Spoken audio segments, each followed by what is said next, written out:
Welcome to the first chapter of the book of First Kings, the end of David's life.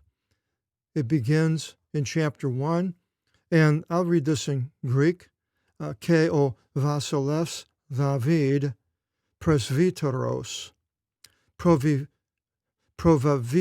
provavikos en imeres, ke perievelon avton imatiis, Keuk ethermeneto. David was an old man. Well, he was only 70 years old. It's in chapter 5 of 2 Samuel. So I'll be in my 80th year in another month or so. And a lot of the people back in those days were living much longer than David was. But that considered him as an old man. He went through a rough life, a lot of wars and battles and fighting, so forth. A lot of wives, a lot of children, a lot of internal problems and so forth can drive a person old. Not necessarily the age.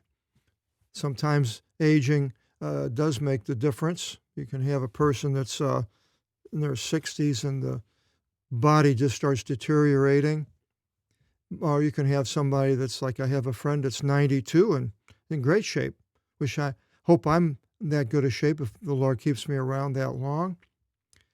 But it says that he was an old man, so they considered him old, advanced in days. And they put clothes around him, and he was not warmed. So he had a circulation problem. He wasn't getting the blood to parts of his body, it doesn't say where, and his servant said to him, let them seek to our master the king a young virgin, and she shall stand beside the king, and she shall be warming him, and she shall recline in his bosom, and our master the king shall be heated. Well, what their motive was is with the young virgin. Now, the interesting is this Parthenon. We have the Parthenon in Greece, the temple to the Virgin. It's virgin. It's not a young woman. But yet, the Jews in the translation in the Hebrew, they try to say that the Hebrew word was a young woman. But the rabbis translated into Parthenon, virgin. And so they came up with this idea of bringing this young woman, get him heated up, sexually possibly, get him going. And they sought a goodly young woman from out of every border of Israel, sort of what they did in Iran, not Iran, it was Persia at the time, when they were looking for a queen to replace Vashti, and they found Esther and went out throughout the country looking for a beautiful woman that would satisfy the king. And they found Avisag, the Shunamitine, the Shunammite. We see a Shunammite in the book of Songs. And they brought her to the Vasileia, the king. And the young woman was goodly to the sight, exceedingly beautiful young lady, and she was warming the king. So apparently she got in bed with him and laid next to him and was warming him and ministered to him, brought food to him maybe, and drink and so forth. But the king did not know her. There was no sexual relations. She was just there. I suppose if he wanted, then she would be available. But that didn't happen. And Adonijah, the son of Haggith, lifted up. That's the son of David. I think it's the second oldest son, if I'm not mistaken. The oldest would have been Absalom, who was dead. So this Adonijah, the son of Haggith, lifted up, saying, I shall reign. Vasilevso is the verb, to reign, the Basel. All these words with Basel has to do with kingdom, reign, palace, and so forth. And he appointed to himself, and there's 4160, the verb for to do. You wouldn't say, and he did to himself chariots, so he appointed to himself. Whenever you see 4160, the English depends on the context. So he appointed to himself armata. We have armaments, chariots and epis. Hippo is a horse. These epis is horsemen. And 50 men to run in front of him. Absalom did the same thing. Shows you're important, going through Jerusalem or wherever with all these men running around in front of you. And whenever you come into a town, you have 50 men running before you and coming in a chariot of some sort. And his father, thus David, did not make a reproach to him at any time, saying, "Why is it that you have done this or thus?" Because he wasn't approved by David, but he was doing it on his own. And Absalom, was good in the appearance, exceedingly the same. Adonijah, not Absalom. So was Absalom. All these people in that family must have been good looking, good specimens of humans. And he was born after Absalom. And his communications were with Joab, the son of Zeruiah, who was the commander-in-chief of David's army. So he is aligning with Joab's main general, and with Abiathar, the priest. And he was the one that was the son of the priest Ahimelech that was killed by King Saul and his men when David went and ate of the bread loaves that the priests were to have. And Doeg was a Idumean that saw it and told Saul, and they killed Abiathar's father, and Abiathar ran to David, and he's been with him ever since. But Abiathar is also going to Adonijah, and they help following after Adonijah. Now, we'll find out later how David has Solomon, how he deals with these people who are doing this. And Zadok, the priest, he was the one that left with David, going across the Jordan. And Benaias, the son of Jehoiada, one of his best friends, and Nathan the prophetess, there's a transliteration, and Semai, another close friend, and Risi, and the ones being mighty to David were not with Adonijah. So these were following David. They didn't go along with this. And Adonijah sacrificed sheep and calves and lambs by the stone of Zoeleth, some type of a monument or some type of a protruding rock. It was being next to the spring of Rogel, and I didn't look these up in Wikipedia. I'm sure you can and get a better description than I'm giving. And Adonijah, called his brethren of the sons of the king, all of his brothers, and all the men of Judah, the servants of the king. So all these people following the king, he's calling them to a feast. But Nathan the prophet and Benaiah, the mighty ones, and Solomon, his brother, he did not call. So he knew that they were following David and wouldn't go along with his usurping the throne. And Nathan said to Bathsheba, so Nathan goes to Bathsheba, the mother of Solomon. And this is the woman that was married to Uriah, where David had killed. So when he had relations with Bathsheba, but the first child died. But here God is choosing the next in line from this illicit affair instead of all the people that weren't. It's interesting how God chooses people in ways you wouldn't think. I've done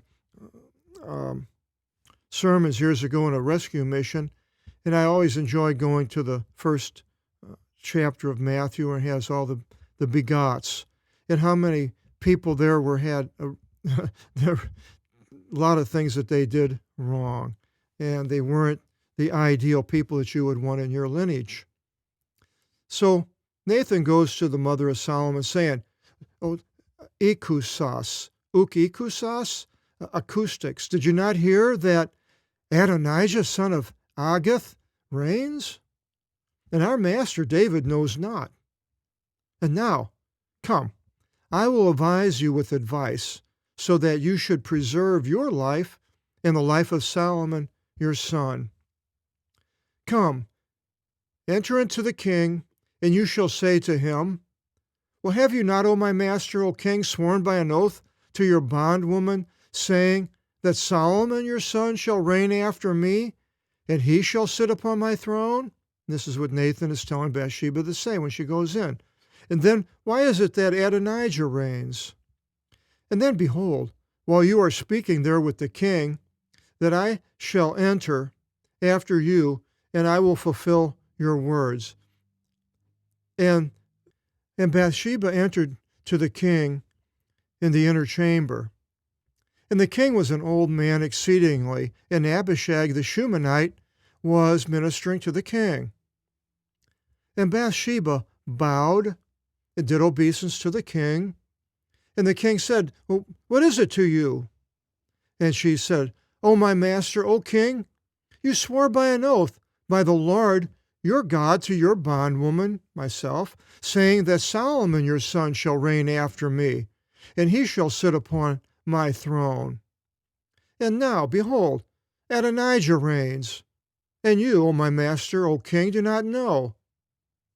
And he sacrificed calves and lambs and sheep in multitude, called the feast, and called all the sons of the king, and Abiathar the priest, and Joab the ruler of the force, and Solomon your bondman he did not call. Well, he knew that David had set it up for Solomon to reign. And you, O my master, O king, the eyes of all Israel are towards you to report to them who shall sit upon the throne of my master the king after him. And it will be in the sleeping death, he dies, uses sleeping, the same as Jesus with Nazareth was sleeping, so they're going to be awakened in the Old Testament.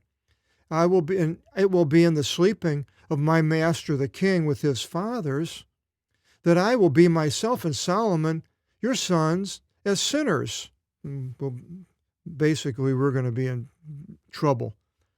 Our lives will be at stake. And behold, while she spoke with the king, that Nathan the prophet entered. And it was announced, there's the Alpha and the Gamma announced to the king, the angel, Angelos, announced to the Vasili, saying, Behold, Nathan the prophetess. And he entered in front of the king, and did obeisance to the king upon his face, upon the ground, and worship in King James, not playing music, but his face on the ground. And Nathan said, O my master, O king, have you said Adonijah shall reign after me, and he shall sit upon my throne? For he went down today and sacrificed calves and lambs and sheep in multitude, and called all the sons of the king and the rulers of the force, and Abiathar the priest. And behold, they are eating and drinking before him, making glad, and said, Let King Adonijah live. And me, your bondman, and Zadok the priest, and Benaiah, son of Jehoiada, and Solomon, your bondman, he did not call. Is this thing taking place through my master the king? And did you not make known to your bondman, who shall sit upon the throne of my master the king after him? And King David answered and said, Call to me Bathsheba, imperative. And she entered before the king and stood before him. And the king swore by an oath and said, As the Lord lives, who ransomed my soul from out of all affliction, that as I swore by an oath to you, according to Kyriou, to Theou of Israel, the Lord God of Israel, saying that Solomon your son shall reign after me, and he shall sit upon my throne instead of me, that thus I will act this day. Now you have act here for the 4160 to do. You could say, I will do in this day, but act. And Bathsheba bowed upon her face upon the earth, and did obeisance to the king, and said, let my master, King David, live into the eon. She was happy now. And King David said, call to me Zadok the priest, and Nathan the prophet, Benaiah the son of Jehoiada. And they entered before the king.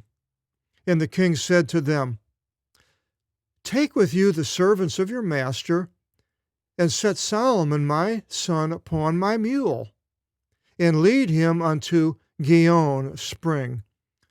And let Zadok the priest and Nathan the prophet anoint him there for king over Israel. Imperative. And trump the horn. Imperative. And you shall say, let King Solomon live.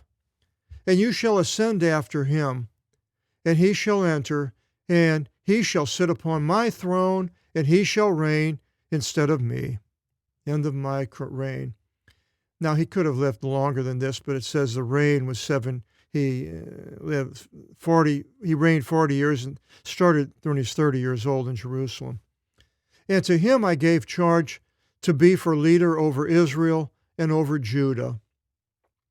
And Benaiah, son of Jehoiada, responded to the king and said, well, may it be so. May the Lord God of our master, the king, confirm it. As the Lord was with my master, the king, so may he be with Solomon, even to magnify his throne above the throne of my master, King David. And Zadok the priest went down, and Nathan the prophet, and Benaiah, son of Jehoiada, and the Cherethite and the Pelethite, who were like court guards.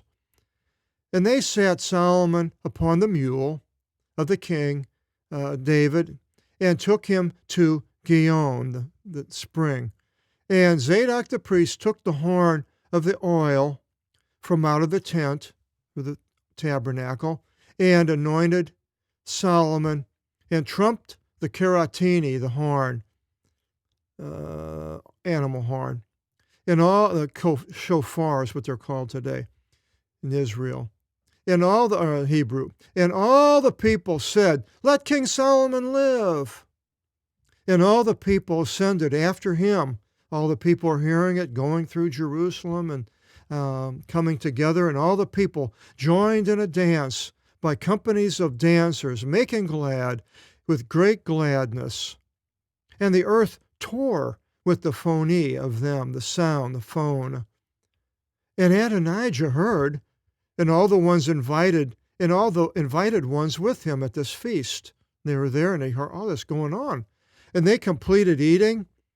And Joab heard the sound of the horn, and he's a general, and he knows something's up.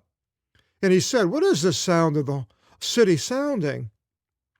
And he was speaking, that behold, Jonathan, the son of Abiathar, the priest, came in. And Adonijah said, enter, for you are a man of power. For good, you can announce good news. Oh, yeah? And Jonathan answered and said to Adonijah, and by all means our master, King David, established Solomon to reign. And the king sent with him Zadok the priest, and Nathan the prophet, and Benaiah the son of Jehoiada, and the Cherethite, and the Pelethite. And they sat him upon the mule of the king, and Zadok the priest anointed him, and Nathan the prophet, as king at Gihon. And they ascended from there, making glad, and the city sounded this sound which you heard.